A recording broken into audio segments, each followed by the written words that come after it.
আপনি একসঙ্গে কতজনকে ভালোবেসেছেন, মানে একসঙ্গে কটা প্রেম করেছেন? না আমাকে বলতে হবে না। ভালোবাসা তো অনেক রকমের শুনেছেন, কিন্তু পলিওম্যারি সম্পর্কে কোনো কথা কি শুনেছেন?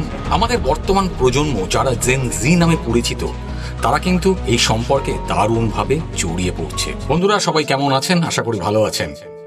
আজ আপনাদের সঙ্গে এমন একটা বিষয় নিয়ে আমি কথা বলতে এসেছি, যেটা নিয়ে আমরা খুব কম কথা বলি, অথচ আজকের বর্তমান দুনিয়ায় বা বর্তমান যুগে আমাদের চারপাশে এর প্রভাব ভীষণভাবে বাড়ছে।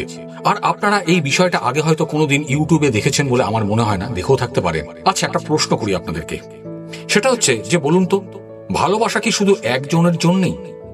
যদি আপনার মন বলে হ্যাঁ, তাহলে এই ভিডিওটা হয়তো আপনার জন্যে। আর যদি আপনার মনে অন্য কিছু বা অন্য কোনো কথা আসে, মানে কোনো সন্দেহ থাকে, মানে মন বলছে না, তাহলে আমি হলফ করে বলছি এই ভিডিওটা আপনাদের জীবনের সবচেয়ে একটা গুরুত্বপূর্ণ ভিডিও হতে চলেছে। ছোটবেলায় আমরা সবাই রূপকথার গল্পে শুনেছি যে যেখানে রাজপুত্র আর রাজকন্যা একসঙ্গে সুখে শান্তিতে বসবাস করতো, আমরা গল্প শুনেছি। আর এই গল্পগুলো আমাদের মনে একটা ধারণা গেঁথে দিয়েছে, একটা ধারণা তৈরি করেছে যে ভালোবাসা মানে একজন মানুষের সঙ্গে সারাটা জীবন কাটানো, কি তাই তো? এটা হলো মনোগ্যামী বা একগামী সম্পর্ক বা একজনকে ভালোবাসা। কিন্তু একটা কথা ভাবুন তো, যে আমাদের জীবনের সমস্ত প্রয়োজন, যে আমরা যা কিছু চাই, সমস্ত আবেগ, ইমোশন, সেটা কি শুধু একজন মানুষ পূর্ণ করতে পারেন? প্রশ্ন আপনাদেরকে করলাম, উত্তর দিতে ভুলবেন না। আমাদের বর্তমান প্রজন্ম, ইয়াং জেনারেশন, যাদেরকে জেনজি বলা হয় বা জেনজি নামে যারা পরিচিত, তারা কিন্তু এই পুরনো ধারণাটাকে চ্যালেঞ্জ জানাচ্ছে। আপনি বিশ্বাস করুন আর না করুন, তারা কিন্তু বিশ্বাস করে যে ভালোবাসা এমন একটা সুন্দর অনুভূতি যেটা শুধুমাত্র একজনের মধ্যে আটকে থাকে না। কথাটা বোঝার চেষ্টা করবেন। আর এই বিশ্বাস থেকে জন্ম নিচ্ছে এক ধরনের নতুন সম্পর্ক, যার নাম পলিঅ্যামরি।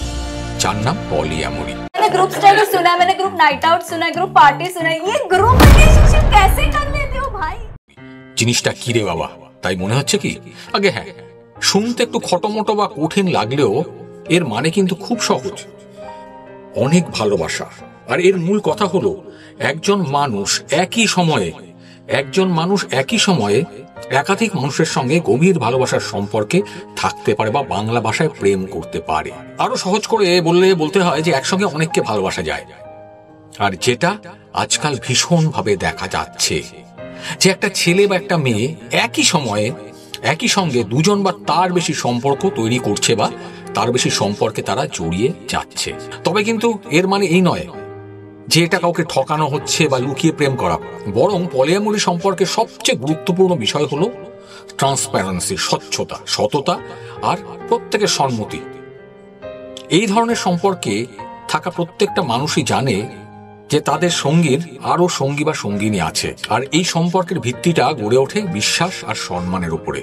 কি অদ্ভুত লাগছে শুনতে? লাগতেই পারে। তাহলে পরের কথাগুলো শুনলে তো আপনার চোখ কপালে উঠে যাবে। তাই যদি সত্যি জানতে চান আসল কারণটা, তাহলে এই ভিডিওটা কিন্তু একটু ধৈর্য নিয়ে আপনাকে শেষ পর্যন্ত দেখতে হবে। আর ভালো লাগলে আমার এই মাইন্ড ম্যাটার বাংলা চ্যানেলটা সাবস্ক্রাইব করতে ভুলবেন না, লাইক করতে, শেয়ার করতে, আর অনেক কমেন্ট করতে। এবারে বলি যে কেন এই সম্পর্ক এতটা জনপ্রিয় হচ্ছে বর্তমান যুগে। একটু ইন্টারনেট ঘাটলেই আপনারা এই ধরনের অনেক ঘটনা দেখতে পাবেন, বহু ঘটনা ঘটে। আর এইটা নিয়ে বর্তমান যুগে অনেক গবেষণাও হচ্ছে যে কেন এই জেনারেশন একসঙ্গে এতগুলো সম্পর্কে জড়িয়ে যাচ্ছে। আর সাইকোলজিস্টরা বা মনোবিজ্ঞানীরা কিন্তু এর পেছনে বেশ কিছু কারণও খুঁজে পেয়েছেন। এই বর্তমান যুগের যে ছেলেমেয়ে, তোমরা যারা আমার ভিডিও যদি দেখো, তোমরা কেন একসঙ্গে এতগুলো সম্পর্কে জড়াচ্ছ? এর প্রথম কারণ সেটা হলো আবেগিক চাহিদার ভিন্নতা। সহজ করে বললে সবার ইমোশনাল এক্সপেকটেশন এক হয় না। ইমোশনাল এক্সপেকটেশন তো থাকে, মনের দিক থেকে চাহিদা সবার সমান হয় না। আমরা প্রত্যেকেই আলাদা আলাদা মানসিকতার মানুষ। আমাদের বুদ্ধিমত্তা বা বুদ্ধিবৃত্তিক বা ইন্টালেকচুয়াল, মানসিক, শারীরিক যত রকমের চাহিদা থাকে, সবগুলো কিন্তু সবার সমান হয় না। মনোবিজ্ঞানীরা বলেন যে একজন মানুষ একা আরেকজন মানুষের সব চাহিদা পূরণ করতে পারেন না। কথাটা কিন্তু শুনতে খারাপ লাগলেও খুব সত্যি। হয়তো একজন আপনার ইন্টালেকচুয়াল আলোচনার সঙ্গী হন, আপনি বুদ্ধিমত্তার গল্প করতে চাইছেন, আবার আরেকজন আপনার মানসিক বা শারীরিক চাহিদা পূরণ করেন।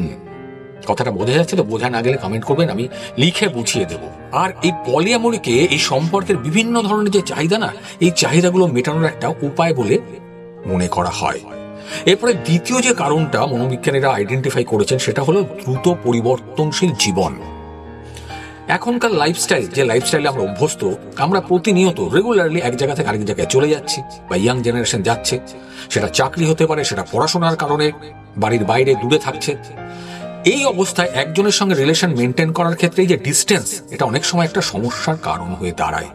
কিন্তু পলিঅ্যামরি এই সম্পর্কে এই সমস্যার একটা সমাধান, যেখানে শারীরিক দূরত্ব মানে একে অপরকে দেখতে পাওয়া যাচ্ছে না, কিছু মানুষের মানসিক ভালোবাসার এই বন্ধনটাকে নষ্ট হতে দেয় না। তারা ভালোবাসতে চায়, ওই মানুষটাকে না পেয়ে তারা তখন অন্য কাউকে ভালোবাসতে শুরু করে, তাকে কিন্তু ছাড়ছে না, সেও থাকছে।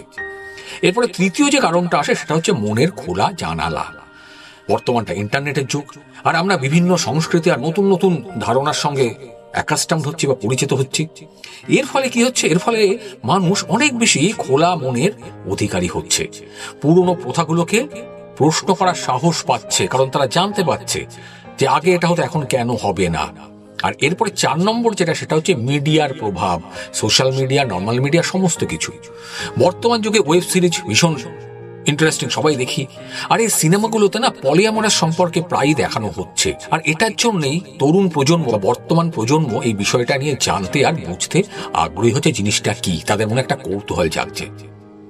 আপনি যিনি ভিডিওটা এখনো ধৈর্য ধরে দেখছেন, কষ্ট করে দেখছেন, আপনারাও কি এই ধরনের সম্পর্ক আছে?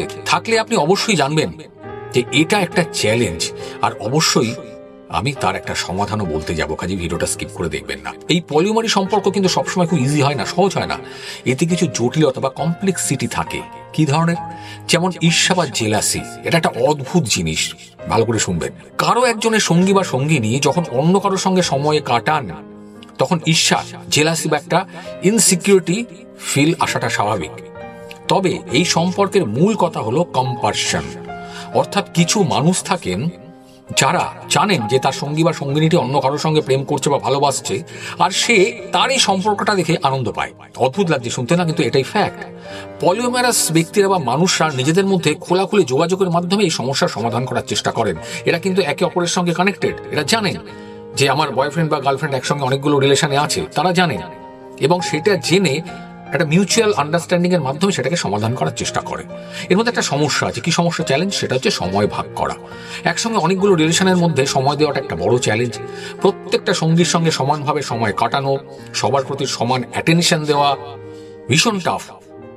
তার সঙ্গে সমাজের ভয় তো আছেই, যেটা বলতে যাচ্ছি, যে সামাজিক দৃষ্টিকোণ থেকে এটাকে কিভাবে দেখা হয়। বিশেষ করে আমাদের মতো দেশে, যেখানে প্রেম আর বিয়ের মূল ভিত্তি হলো একজনকেই বেছে নেওয়া, বিশেষ করে ভারতবর্ষ, বাংলাদেশ, যারা বাঙালি আমরা আছি, যারা ভিডিওটা দেখছেন আপনারা, সেখানে পলিঅ্যামরি এখনো কিন্তু নতুন একটা বিতর্কিত এক ধারণা। কারেক্ট? কিন্তু একটা কথা একটু ভাবা দরকার, সেটা হচ্ছে একসময় আমাদের সমাজে সতীদাহ প্রথা ছিল, আপনারা জানেন, বিধবা বিবাহ ছিল না, এমনকি 1 দশক আগে লিভ ইন সম্পর্কটাও না খারাপ বলে মনে করা হতো। লিভ ইন করছে, জঘন্য জিনিস। কিন্তু দেখবেন আজকাল বহু মানুষ এই লিভ ইন সম্পর্কে রয়েছেন। সময়ের সঙ্গে সঙ্গে এই প্রথাগুলো বদলেছে এবং প্রতিনিয়ত বদলাচ্ছে, হয়তো সামনের যুগে আরো নতুন কিছু আমরা দেখব। তাই যা আজ আমাদের কাছে ভুল মনে হচ্ছে, ভবিষ্যতে সেটা একটা স্বাভাবিক প্রথায় পরিণত হতেই পারে। পলিঅ্যামরি এমন একটা ধারণা যা ব্যক্তিগত স্বাধীনতা আর সম্পর্কের একটা নতুন সংজ্ঞা তুলে ধরছে। তবে এর সঙ্গে দায়িত্ব, সততা আর স্বচ্ছতার মতো বিষয়গুলো কিন্তু জড়িয়ে থাকে, এটা অস্বীকার করতে পারবেন না। তাহলে একটা প্রশ্ন আসে, আমরা কি পলিঅ্যামরিকে ভালোবাসার একটা নতুন রূপ বা দিক হিসেবে দেখব, নাকি আমাদের ঐতিহ্যবাহী বা যে ঐতিহ্যগুলো আমাদের আছে দেশের, এই ঐতিহ্যবাহী মূল্যবোধের প্রতি একটা হুমকি হিসেবে দেখবো, একটা চ্যালেঞ্জ? এই পুরো বিষয়টা নিয়ে আপনাদের কি মনে হয় কমেন্ট করে জানাতে ভুলবেন না। আর ভিডিওটা কিরকম লাগলো, একটা নতুন ধারণা দিলাম, পড়াশোনা করুন, জানতে পারবেন। আর এই ধরনের ভিডিও যদি দেখতে চান কমেন্ট করতে ভুলবেন না। আমি এই ধরনের দারুণ দারুণ আইডিয়া নিয়ে ভিডিও করে আপনাদের সামনে আসবো। ভালো থাকবেন, ভালো রাখবেন। যদি ভিডিওটা শেষ অবধি দেখে থাকেন, যদি ভালো লাগে, অসংখ্য ধন্যবাদ।